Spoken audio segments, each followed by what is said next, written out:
Welcome to Bring Out Your Geek. We're going to be talking Snowpiercer. We've got Mel back. Yay, Mel! Hi, everybody.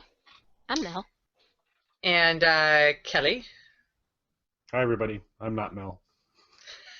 And we have a guest, Will Damron of Papa Kenn Media.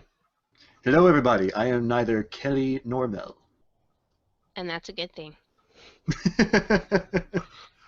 Kelly Normell would be a great band name, though. So, Not as great as Violent Hooliganism. that's true. Absolutely.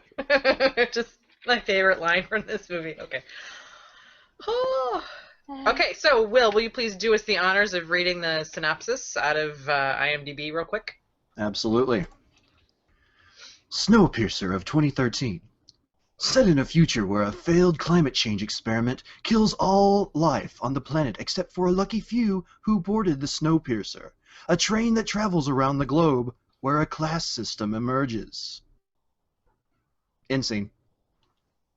Excellent. Dun, dun. Wait, once more with feeling. No, I'm kidding. Oh. Yeah. So, anybody else see an issue with like gene pool on this train? Yes, of course. There would obviously Yeah. be a gene pool issue. But they're only 18 years in, so... And the real mutations haven't shown up yet. It's only a matter of time. So we start basically in the tail section, which is like the cheap seats. It's the freeloaders. Oh, that's a little strong.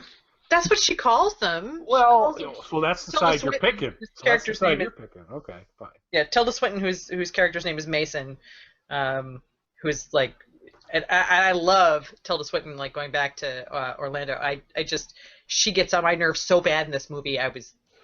Anyway. But yeah, she calls them freeloaders. She said Yes. there was first class, economy class, and then freeloaders. Yes. Mm-hmm. It's the common man trying to get along. I'm gonna stand up for him because that's what I do. Yeah, and they're all pretty packed in there in bunks like sardines, and it looks like it smells really bad. Like I wanted to like hold my nose the whole time they were hanging out back there. It just looks like they stink. Yeah, nothing about that back area looked clean, or seemed as if it would smell clean at all. I think the Lysol probably ran out a while back. And basically, what we find out is that Curtis, who's played by Chris Evans, yay! It's the Capsicle. Is trying to get together like a group of people to sort of subvert the system and make it to the front of the train. There's a number of things that have to happen in order to do that. They're on pretty tight lockdown, and there's like armed guards, and they come through and they do a count of everybody to make sure that there's that everybody is, I guess, where they should be. Know your place. Yes. And apparently they steal kids, which is fun. Yeah, and I did not. So kind of tied to that, the Yeah. process on some of that. I didn't like the lady in yellow at all. I was not a fan. The one who actually took the kid, or Yeah, with her yeah. annoying tape measure, and just I did not care for her. Yeah, a group of like security guys comes through and says they're doing a health check on the children, and they're looking for little kids, and essentially this sort of odd yellow dressed woman takes a tape measure out and she's measuring each one of them to see if they will Fit. fit. Yeah, later. Yeah. We find Of course, we don't exactly understand that up front, but yeah. And then they end up taking one of the kids, and everybody sort of breaks out to an uproar. Yes. People don't like baby snatchers. No, they don't. As a general rule, I think that's probably... Most people Snowpiercer like train their or not. children. One of the people that flips out, does he throw a shoe? Yes, he does. Yes, Yep. he Yes, does. he does. Throws a shoe, pretty sure at Mason. No, Mason wasn't there yet. He hits the woman in yellow in the head. Oh, good. Good for him. Yeah. Yes. Mm. Yes, and she's bleeding, and Even better. that's why he gets punished. You should have given that guy a prize because Yes. Because he's the lord of violent hooliganism. So the punishment is sticking your hand outside the train through a hole and letting it freeze. Yes. He ends up to his shoulder, so they take his whole arm. Oh yeah. and they got and this is the thing because they've got like a gauge type or a collar type of thing that they lubricate around and they get it onto the arm and it's got a place to lock in so you can get a lot of the arm. They know about the approximate amount of time it needs to be out there for it to be frozen solid. So they got it. It's well organized. Well organized torture. Mm-hmm. And then it comes back in Yes. the frozen state. And then they break it off. Yes. With a big old sledgehammer. True. Unfortunately for him, he is not the T-1000. No. No, it doesn't grow back.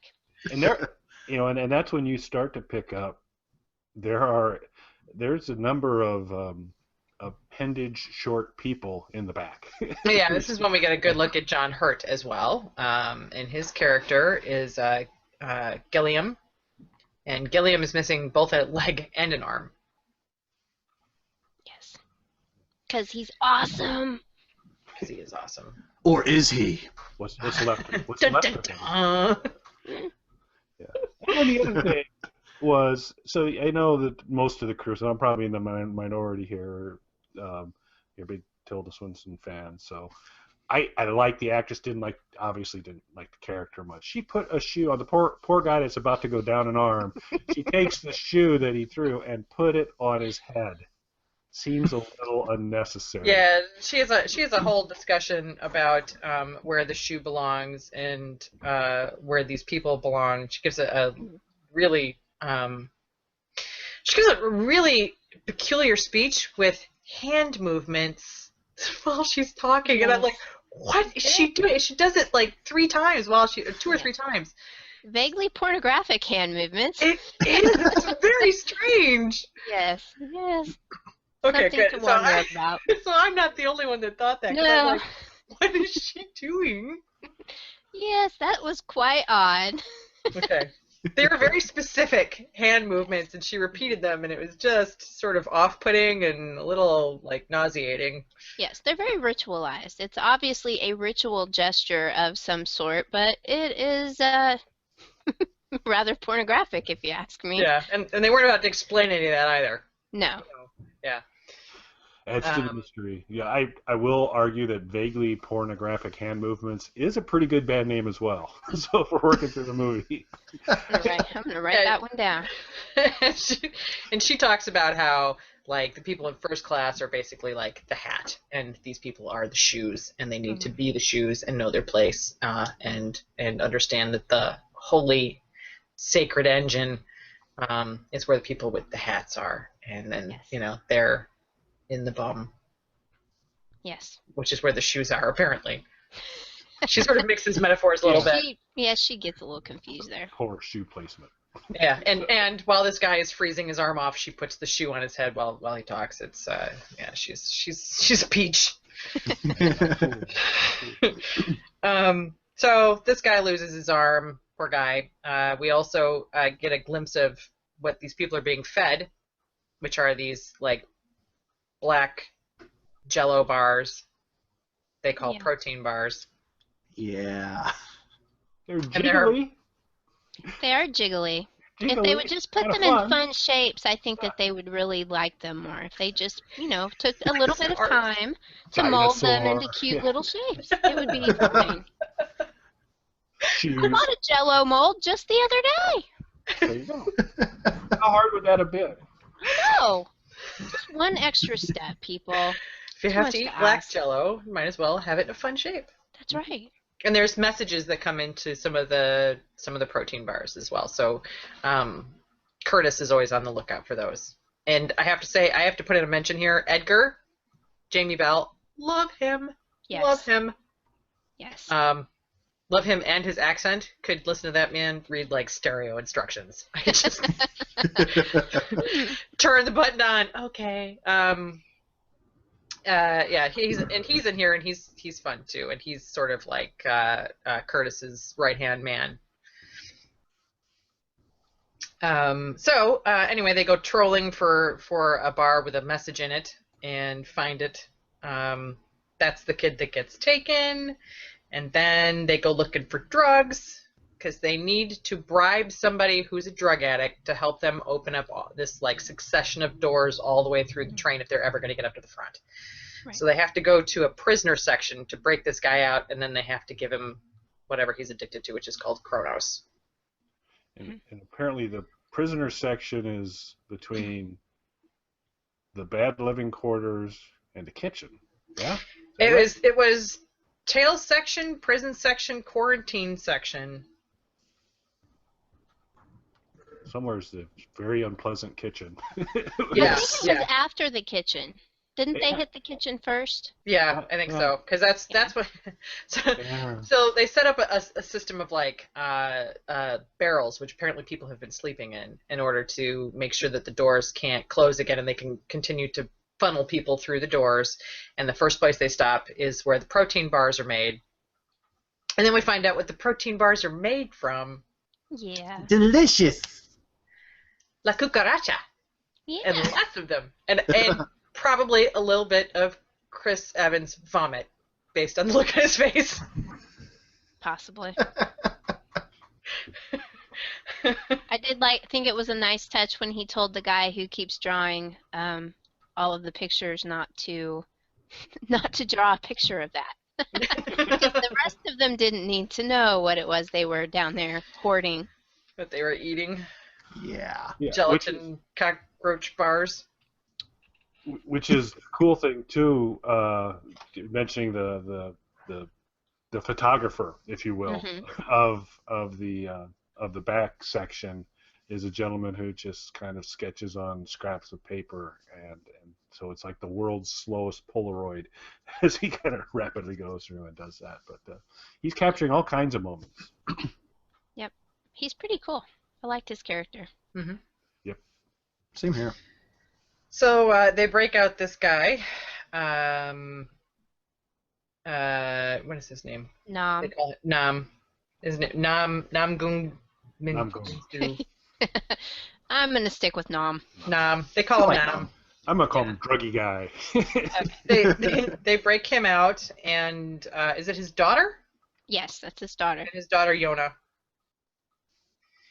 who is also a drug addict. And basically bribe them to open all the doors to the back of the train, to the front of the train, technically speaking. And she's apparently psychic. Yeah, that was weird. It's just like, okay, in this world where things are kind of sort of realistic throughout, all of a sudden you have a psychic?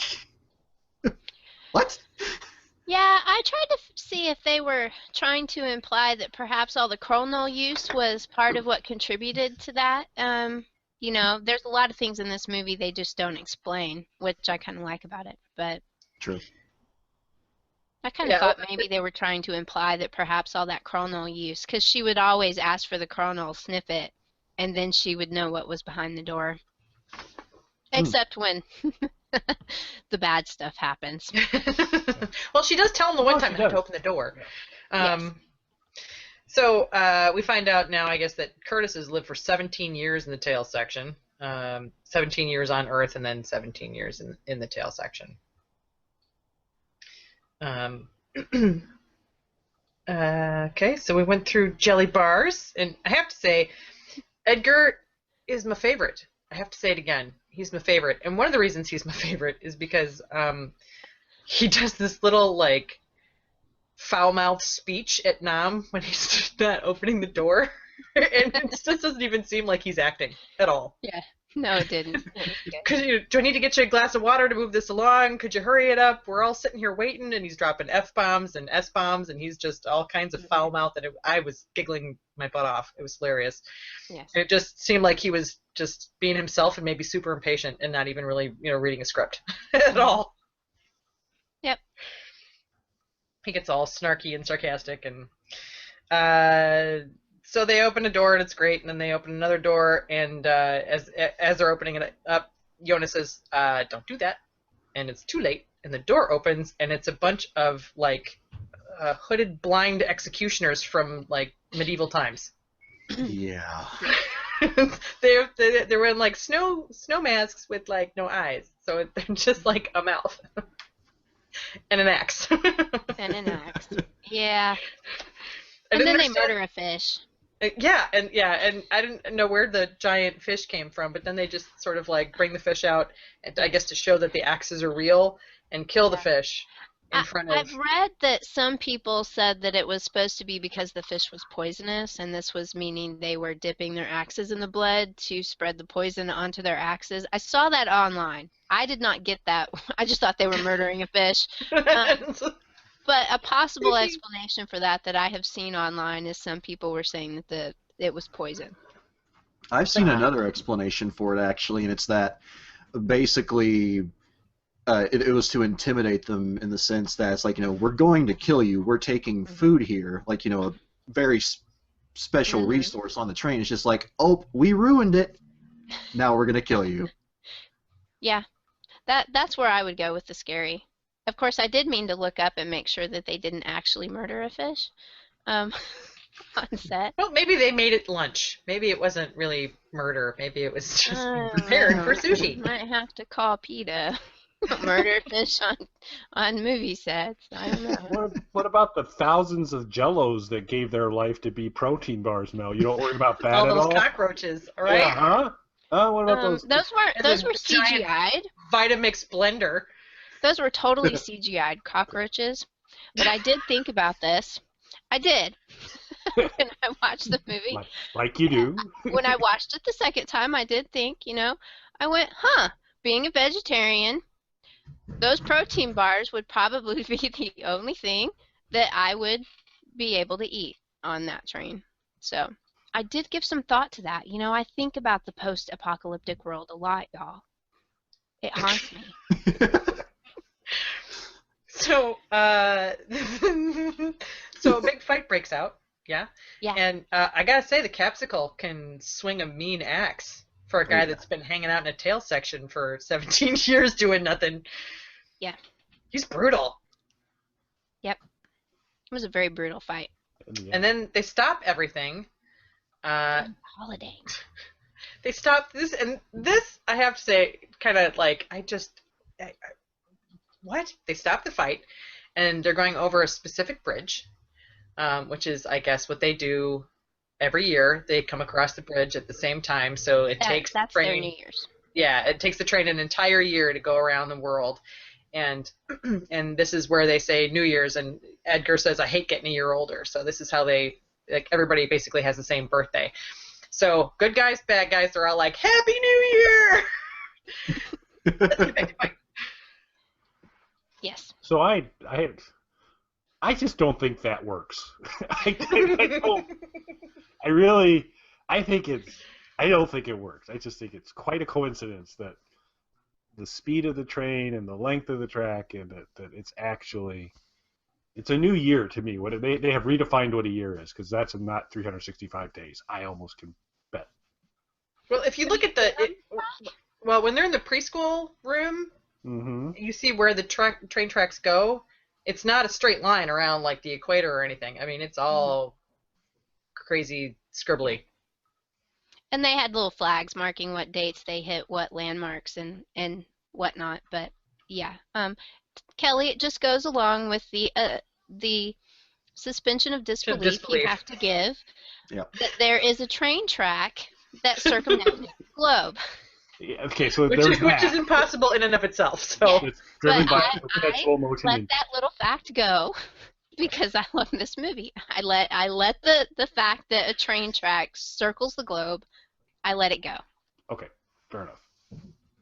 Okay, so the train then has to break through some fairly large ice chunks, which is where the name Snowpiercer comes from. It's got this big sort of plow-like tip on the front of it to break up these big chunks, and they go through like 3 really big ones, and train almost derails, and I None have of to which say, are really snow, right? They're ice. So this should have been called Ice Piercer. Right? Avalanche Maker. Sorry. I like Avalanche Maker better. That's good. That's I don't think I'd get on that train, personally. so a marketing challenge. Yes. I think I'd stay off that one. And so Mason, we see her again. Yay, my favorite person.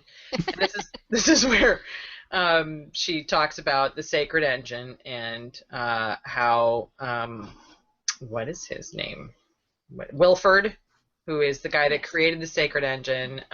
They're being very disrespectful to him, and they're repaying Wilfred's divine presence with violent hooliganism.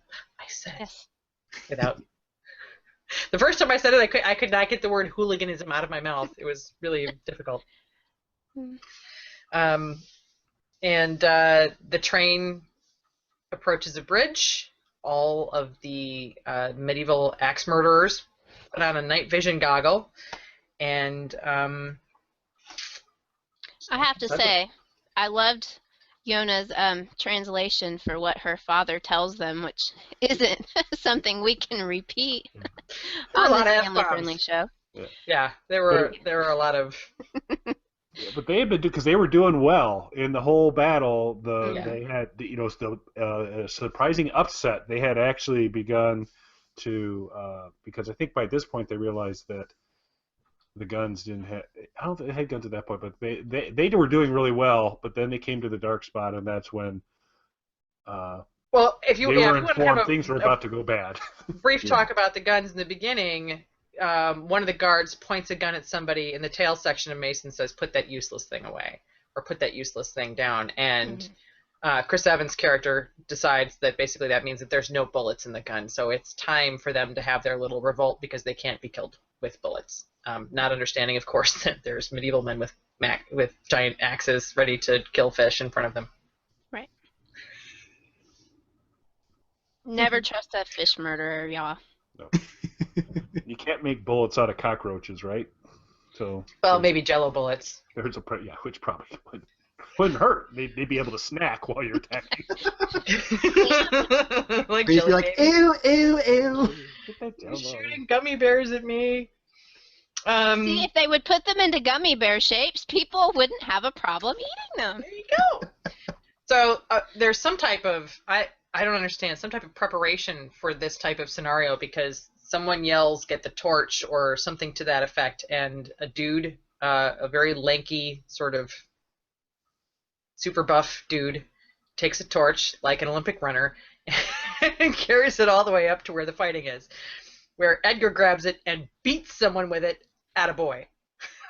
Yeah, that was awesome. It's like, oh, Edgar, beat somebody with a torch. Yes. Yes, Edgar. But then he dies, and so goes my interest in the movie at that point. Like, Aw. Well, Edgar's dead? Oh, man, I gotta watch anyway? Damn it. At least you have the very adorable and quite hunky Chris Evans. Yeah. He doesn't have an accent, though. No. Like a man with an accent. So they capture Mason. Yay! Yay. And basically what she ends up telling them is that she will get them to the front of the train if they will kill Wilford. Mm-hmm. And they put a shoe on her head. Yes, but essentially we have to say that that Curtis had to make the decision to let Edgar die to get Mason. Yeah. So That's true.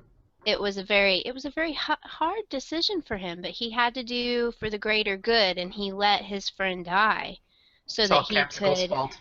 Yes, so that the revolution could go forward, he had to let his friend die. So tragic. I know you won't forgive him for that, but No, I don't, particularly given the end of this movie. Yeah. Oh, that'll be interesting to talk about. So so she says, if you kill the benevolent, god of the train, I'll help you out. And then we get a glimpse into several sections of the train as she leads them through, the first of which being some type of, like, garden where Yona attempts to eat dirt. She's never seen it before. Apparently She not. is what they call a train baby, being only 17. She was born on the train. Amongst other things. She, yeah, she doesn't understand, so she tries to eat the dirt. And they're all, like, snatching oranges off branches and stuff and eating as they go through. And then we get to the aquarium apartment of the train, which is like a tunnel underwater, like a glass tunnel with a sushi bar. Fish and a sushi bar, exactly, which they just happen to be serving sushi that day. They only do it twice a year, and they do it that particular. Another amazing coincidence. How awesome is that? And I know I'm supposed to suspend my disbelief, and you buy into a train that drives around, but the aquarium car, really? You know, it'd be so heavy. It's so cold out there. The water would freeze. It would be sloshy. It would be sloshy. That's a problem. But I don't know, how do you clean that water? You know. But I don't know. We'll let Wilford think of that since he's such a genius. I get it. Yeah. Well, you do find in the education car, they do try to explain how this train, he really way over-engineered this train, and people made fun of him because it had so many amazing things in it that everybody else thought was useless. But look, it's now the world. And he's also crazy. Yeah, so many amazing, basically impossible. Geniuses are always crazy. Especially when they wear pajamas. It's so they have sushi and Krista. What? Oh, sorry. The movie's based on a comic, isn't it? Yes, a French graphic novel. Oh, okay, that explains a lot of the logic. That really explains a lot about Wilford. So the Capsicle decides that Mason doesn't get to eat sushi, and he makes her eat a protein bar. Which was great. The look on her face as she was chewing. Yeah. She saw, Yeah, it's great. This is lovely. I could eat this every day. Yeah. And then they go through like a meat locker compartment, which is just a bunch of like frozen cows, chickens, which I don't understand because where do cows, chickens come from? Because they don't have like a barn compartment. At least not that they showed us. Yeah, I don't know. I was going, they'd be pretty freezer burnt by now if they'd really been there for 17 years, but hey. Yeah, I don't know. Maybe they outfitted them with scuba tanks and they're swimming around. Quite possible. And then they get into it, like basically what is a like 1950s preschool compartment. It's a school compartment for like little kids. It's all really little kids. There's no like I don't know middle school children or high schoolers in there. They're all really small, and it looks like it's right out of the 1950s. With a super creepy pregnant teacher. Yep. Who is about as Stepford as it comes. Yeah. I've read that that's a jab at the American educational system. I got that. Yeah. Yes, that's what most of us got there. Is because of like some of the hyper patriotism stuff, or all of the above.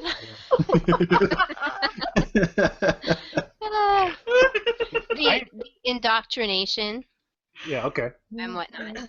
All right. It was creepy. All those kids were engine-sized, by the way. It did really remind me of like Stepford. Mm-hmm. And maybe the last Indiana Jones movie, all those houses with the mannequins before the bomb goes off. And they're all very well rehearsed. They sing a super creepy song. That makes it sound very refreshing. What'd she call it? A tonic. Like a tonic. Yeah, it's also very Waco. And the song, I think in my notes I put "What happens if the engine stops? We'll all freeze and die" song. Yes. Oh yeah. It was rumble, rumble, rattle, rattle, something. I don't think I wrote it down. I didn't. And Curtis, by the way, while they're singing, looks like he's going to throw up again about as badly as he did when he was looking at the cockroach bars. Well, wouldn't you? It's his inner Captain America coming out. He was just like, and then there's eggs for some inexplicable reason. It's a tradition. But before that, they look out the window. Oh, yes. Oh, at the people. Yes, Yeah, they look at the people, the revolt of the Seven, who Nam tells his daughter the story that the leader of that particular little revolt was a maid in the first class section, and she was actually an Inuit. And she taught him all about snow and cold, and she believed that they could survive out there. Well, they didn't get very far. They're frozen outside the window. But that was also in the 3rd year on the train, I believe. I would think by now they'd be covered in drifts. I didn't understand why you could still see them. You really just kind of saw shapes, but I think we missed the part back at the tunnel when you could look over off the edge of the tracks, and he brought his daughter over to the window to look out the window, and every New Year's he looks out that window, and what's very hard to see there, but is explained later in the movie, is that there is the shape of a plane down in the ice and the snow. Yeah, because it's hard to see when they show it. I didn't catch it the first time. I didn't either, because he was like, "Look," and I'm like, "What is he looking at?" Like, it's more the drug-addled craze, because I don't understand. Yeah. There's a plane down there, and they explain later in the movie that more and more of the plane has become visible over the years, and so. Anybody want to have a chit-chat about the hard-boiled eggs? They're delicious. Oh, not about the giant laundry cart full of hard-boiled eggs. With a surprise inside. True. Eggs symbolize the new year and a new beginning. So it is the new year. And they're hiding guns. Yeah, what does a semi-automatic weapon symbolize? A new beginning. Yeah. A new beginning. That's what all of this is about. The end of the revolution. It's true. And at this point, that we find out that there actually are bullets, just not maybe in the guns from the guys that were doing the prisoner counts and stuff. And they start shooting people. And the crazy pregnant teacher lady does the same. She pulls out like a semi-automatic and starts shooting people. Yeah, that was weird. Yeah, it's a little disconcerting. But I loved how her other hand was just like she was holding a teacup. It was just out there so graceful and prim and proper while she was mowing people down with a until she was dead weapon. Until Gray, the amazingly martial arts adept shirtless man, that guy, who has somehow managed to learn all this kung fu in a train. Suspension disbelief, Mel. Suspension. Yes, I know. Throws a knife and kills her.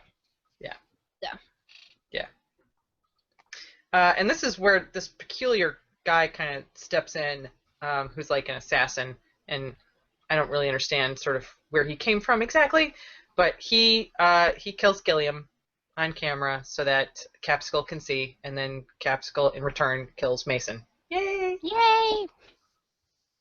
Ding dong, the Mason's dead. And so they go through a number of other compartments that are sort of peculiar. There's a dentist compartment and a tailor, and then there's like a 1920s dining compartment and a salon, and we find out that the guy who shot Gilliam is now coming for them. And I don't quite understand the next section of the train. It looks a little bit like the detention cells in the Imperial base on the Endor moon. I think they were supposed to be little personal saunas. Okay. Yeah, it was weird. Yeah. I think they were supposed to be personal saunas, but yeah. Okay. Yeah. So there's hiding in saunas and weird. Yeah, it's Mhm. a strange little scenario. And then we think that the guy who murdered Gilliam is dead. And then they move on to the next compartment, which is a rave compartment. So Hard 1950s tight. preschool, 1920s dining car, rave compartment. Mhm. Pretty much. Like 1990s dressed rave compartment. A lot of fur. Yeah, that Good. too. A lot of chrono. Yep. Ah, the chrono. I know. I was just like, where are the glow sticks? They probably used them all up. You know, they don't last forever. They don't keep. Yeah. Not 17 years. And even before we move on to the next cart, which we know what that is, I couldn't help but wonder as they were moving along, it's like, where do these people sleep? Like In all the these sauna people. compartments on the indoor moon. I don't know. I had to assume that we were not seeing every car of the train. Because where would the cows come from? Right, and they obviously That's why had the to be cows. the people had to be sleeping somewhere, so I am just having to assume that they did not actually show us every car. Because that would have been a very short train, honestly. It would have. If those are just the cars, yeah. Yeah. Or a really long movie by contrast. Yeah. Cover every car. Yeah, the forest sleeping car. Because it I'm was sure a long that train. they probably, who knows, they probably had a brothel car too somewhere. That's in the director's cut. There you Yeah. Hey, I have the Blu-ray. That go. wasn't Where in the there. cockroaches come from? Probably. Oh, I couldn't help myself. I'm sorry, that was bad. So they get to the last room. They get through like a room that looks like it's I don't know, like a control room, and then there's an engine type room right before they actually get to the head of the train, the engine room where Wilford is. It's like the pre-engine room. Yeah, that's the pre-engine. The pre-engine engine, because I mean, there's gears and things going in there. It's not, yeah, it's sort of odd. And we find out that Nam hasn't been actually using the Kronos drug. He's been collecting them and making a bomb. Yeah, I knew I liked him. Yep. A great big green sticky bomb. Yep. Which is like quite the versatile drug. I like drugs that you can then squish into big, bombs that you can then light on fire. Yeah, absolutely. Basically, they were smoking plastique. Yeah. That's basically meth, though, isn't it? I mean, meth is explosive. Or is that just? Is it explosive after it's made? I don't know. I don't have a lot of meth experience. Breaking Bad didn't tell me it would blow up afterwards. Just that the processes that you use to create it could possibly, yeah. I know it can blow up in the making of it, but does it blow up after? No, mercury fulminated mercury can, because we learned that when Walt made that, and it could blow up. Oh yeah, that was awesome. All I know about meth I learned from Breaking Bad. Stick with that story. All right. I am. I know I'm in Texas, but that's all I know about meth. I swear. So Nam says that he doesn't want to blow up the door to get to Wilford. He wants to blow up the door to the outside of the train because he's been able to see more and more of the plane every year. The plane that no one else could see, and they did bring another shot of it back, so you could go, oh, there's a plane. All right, there's a plane there. It says that you can see more and more of it, which means it's getting warmer out. Things are melting. That's what he's saying. So he wants to blow the door to the side of the train out so they can just leave the train, apparently, while it's still going. So refresh me then. Way back in the back of the train. Yes. Were there windows? No, and I don't know when he was incarcerated either. It's sort of odd. So it may have been recent, and he's had. It seems like it was very recent. Okay. But yes, actually, the rear of the train and the first class section of the train don't have windows. It's only the cars in between quote-unquote middle-class cars that actually have windows. At this point, the crazy yellow-dressed baby stealer. Look at Kelly's face. I hate her. She comes out with a gun and offers to have Curtis come in and have dinner with Wilford in his Hugh Hefner pajamas. And and the thing is I like Ed Harris, who's Wilford. I do. I really, really do. Going like back to Abyss, and I mean, is it Abyss? I think it's Abyss. Yes. I always liked him. He's usually a very sort of down to earth sort of guy, and he's seems very normal. This was so weird. He had sort of a strange, I don't know, intonation he was using in his voice, and he was walking around in silk pajamas making steak. He reminded me of President Snow, kind of, from the Hunger Games movies. He's a little strange. So, not too far from his Truman Show guy, right? He's the producer of the Truman Show, right? He's the guy behind. Yes. So that guy was creepy. Yeah. True. Yeah, he was a little off in that. Yeah. Well, I think he had bought into his own hype and kind of thought he was a god at this point, is the way I kind of took it. Wilford or the guy from the guy? I've never seen Truman, so okay. No. I'd say both. Yeah, that works in both actually. Okay. Yeah. Oh, but what I was going to say was you forgot basically the big monologue that Chris Evans gives before he's invited in. Someone want to talk about that? I don't want to know about that. You can talk about that. Well, I mean, it's kind of the point. It's kind of the point. He ate babies. Yes. Not every baby. He didn't eat every baby. Okay. He tells a story.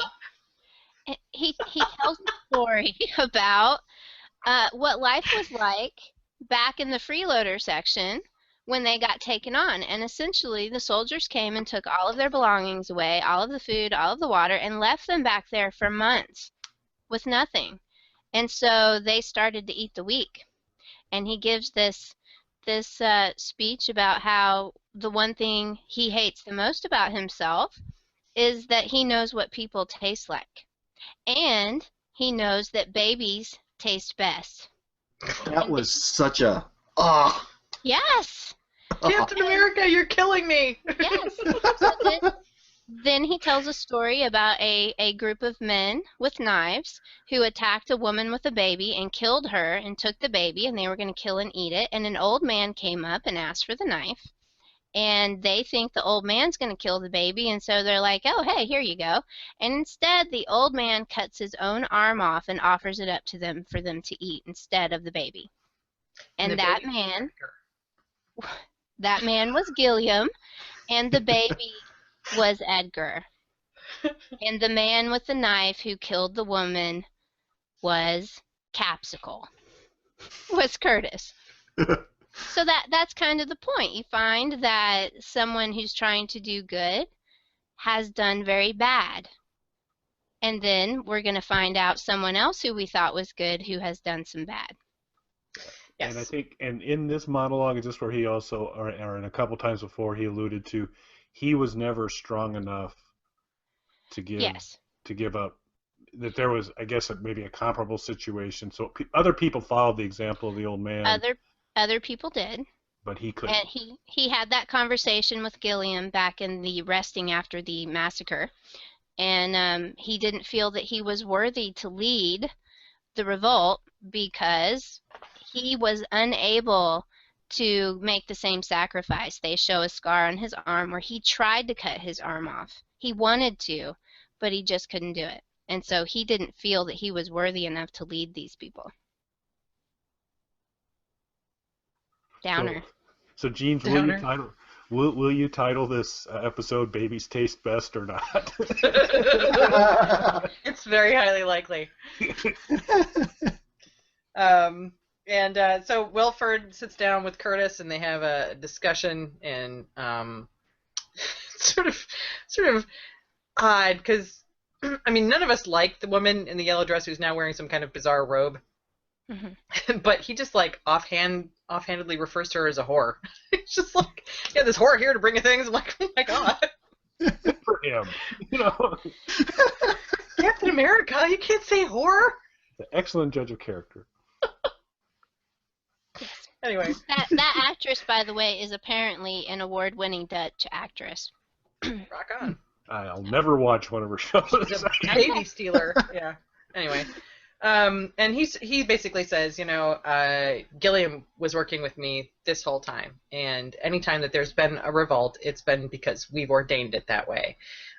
We've worked together to keep the ship's population where it needs to be, and sometimes when there's too many of you, we allow you to have a revolt so we can kill you off. Right. It's really what it boils down to. And then he says, because she had opened the door for Curtis to come inside and have dinner, and she left Yona and Nam outside, who are now being like attacked by the ravers. Well, she shot Nam as well. Yes.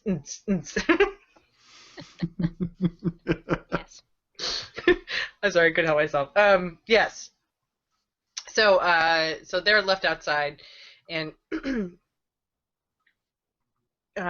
Curtis is told by Wilford that Wilford's getting old and that he needs a replacement, and that he and Gilliam had decided together that Curtis should be the replacement. So do the right thing, leave them on the other side of the door, let them die, and come have some steak with the whore. Right. There was almost the implication there that he was going to offer him the whore a little bit. Well, for a minute I thought, because Mason was saying that Wilfred liked children and that's why they were getting taken. Mm-hmm. And for a minute I thought he was cooking kids on the barbecue, but as it turns out, he's using them for spare parts in the train. Although they might have been very tasty.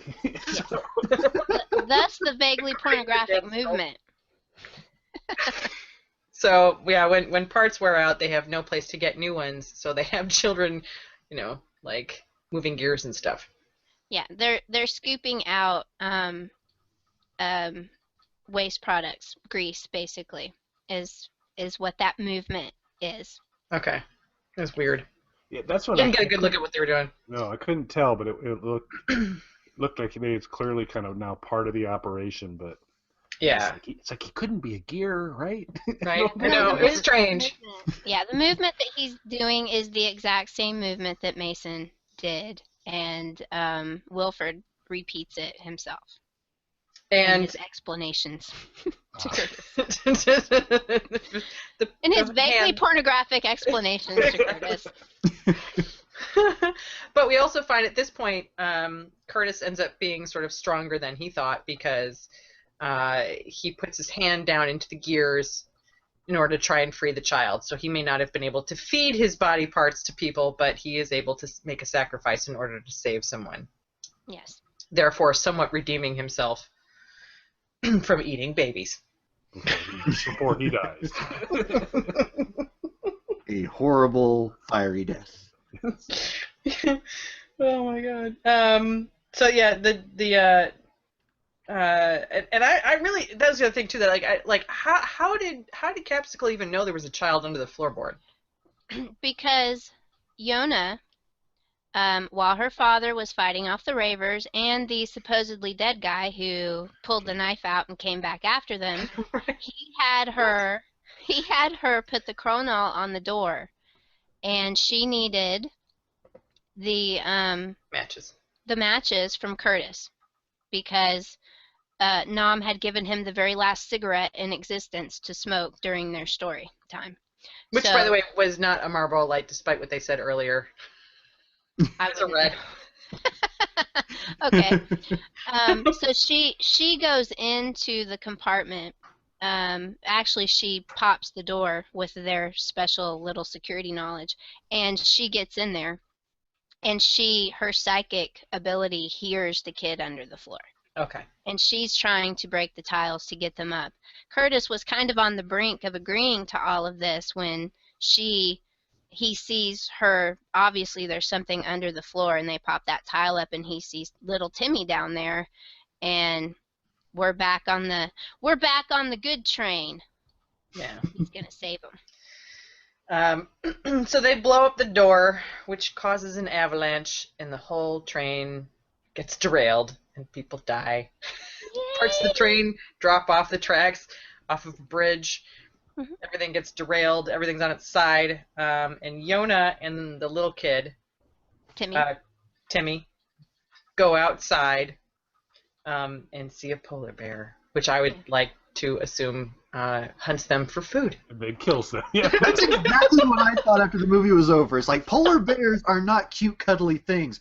Oh, yes, life has continued outside, but guess what? You're dead. Exactly. And, yeah, because I've got to assume the food supply hasn't repopulated enough that if you're the polar bear, you're kind of like, wow, this is awesome. Polar bear's like, setting up a buffet. Thank you so You're much. a little one, and I hear they taste great. Her babies taste great. Yes. Captain America told me so when he was frozen. Anyway, all right, I'm done. Yes. Oh my god, that ending, like, I liked it, but at the same time, it was just, what just happened? Yeah. Yep. So, yeah, in my mind, the polar bear eats them, and that's how it ends.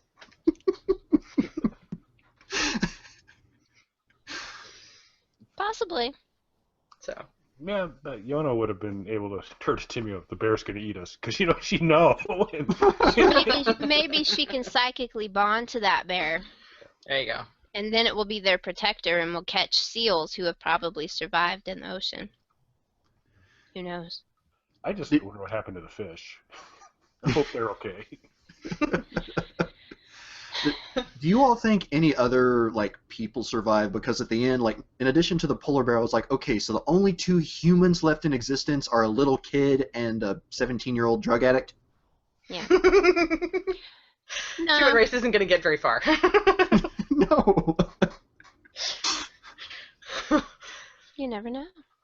Maybe they'll find other survivors somewhere someday. I think there was a double-decker bus that was also circling the Earth that was full of people. And they'll cross paths. Or maybe our astronauts up on the ISS crashed back in. Maybe they found a way back down to Earth. That would be cool. Or they'll go, hey, look, there's people, and they'll come save them. You never know. Yeah. Maybe they still have a bunch of MREs up there, and they'll be saved. And an aquarium pod, which would be awesome. In space. Those Russians are crafty, man. But I did, overall, because I'm with you, Will. That it's because it's at the end, I don't know exactly what kind of ending would have been like perfect for me on that, but it was different. But I just really enjoyed this because of the diversity of characters, because of just this strange world that they created, and the class system of the train. These special moments like the creepy classroom and stuff that were all, I thought it just had all these kind of really nice moments. I enjoyed it. Yep. I'm going to go with Edgar. Really? We had no idea. How'd they tease that out of you finally?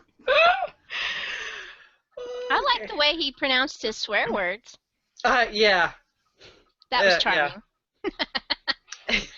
Yeah. Like I said, I get stereo instructions even. I could just listen to that all day. Oh, I don't know. I love this movie, so, yeah. I just love it. It was fun. I love the visuals of the entire movie. If you watch it closely, you can even see that even when they're doing the sets, they have the backgrounds with the gates to the next cars. If you watch, they actually sway back and forth like they're really on a train. I just think the production value on this movie was just awesome.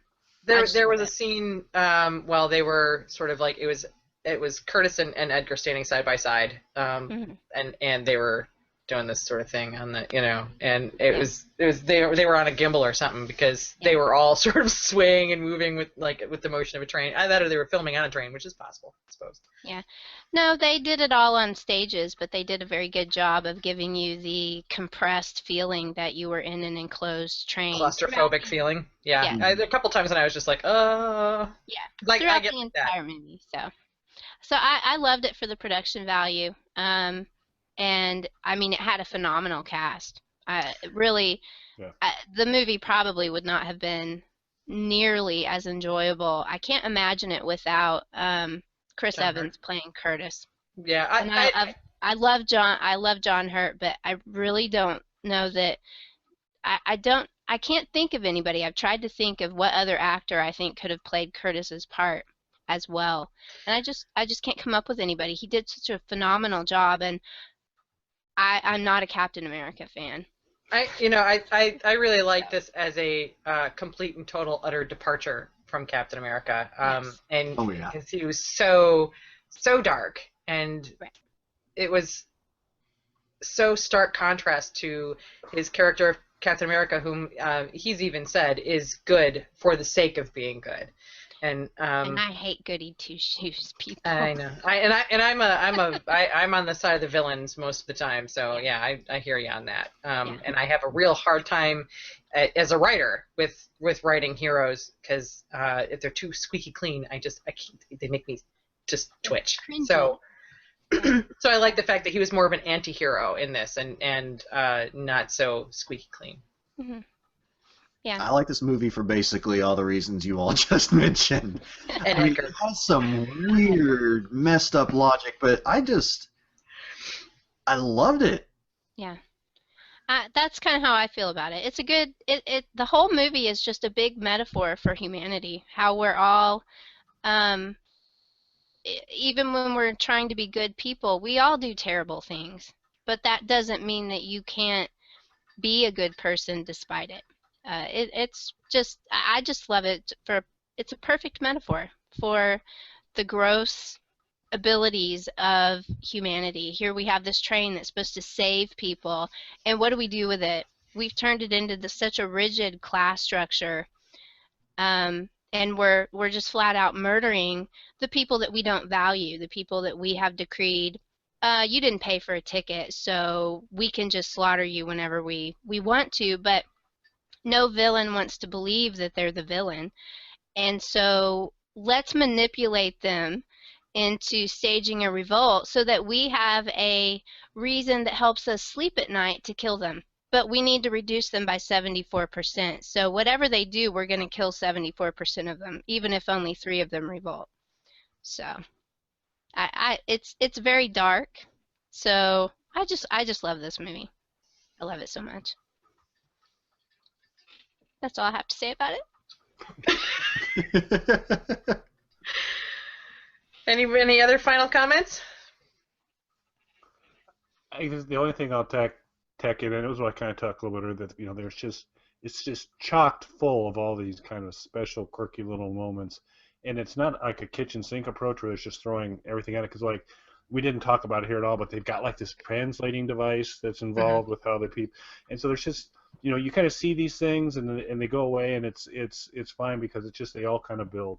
And so that's the part that there was just kind of going to be something new and different each stage of the way through there, and so it was fun. I liked it. Can I throw out a couple of quotes that Minister Mason threw out just for fun? Sure. As long as one of them is violent hooliganism. No, I'll leave violent hooliganism to you. But back in the shoe discussion, yes. One of those things that she said was, "This is not a shoe. This is disorder. This is size 10 chaos." And I just love that. I just love that. And then she's like, "You belong to the tail. Know your place. Keep your place. Be a shoe." These are words to live by, people. Truly. Might be a shoe. I know. Yes. Unless they're really pretty. They're pretty shoes, maybe. Or boots. You can do boots. Only if they're big stompy boots. I like stompy boots. So size 10 chaos might actually be a better title than Babies Taste Awesome. That is an awesome band name. Yeah. It's probably more family friendly. So, You should tweet that, Cal. I can't multitask well. I could do size 10 chaos. Excellent. Yes. So Snowpiercer. Anything else? I've said my piece. I got nothing else to say. If any of you haven't seen Snowpiercer, then you need to go see it. It's on Netflix. It's unique. It's different. It's definitely it's an art film. It's not your typical sci-fi movie. It was fun. Yeah. I saw it in the theaters. I loved it. And on that note, thank you everybody for joining us. Thank you, Mel, for coming along. We haven't seen you in a while. It's good to see you. And thank you, Will, for stopping by. We'll have to have you again. I'm Jeans, and that's Kelly. Say bye, Kelly. Bye. I just want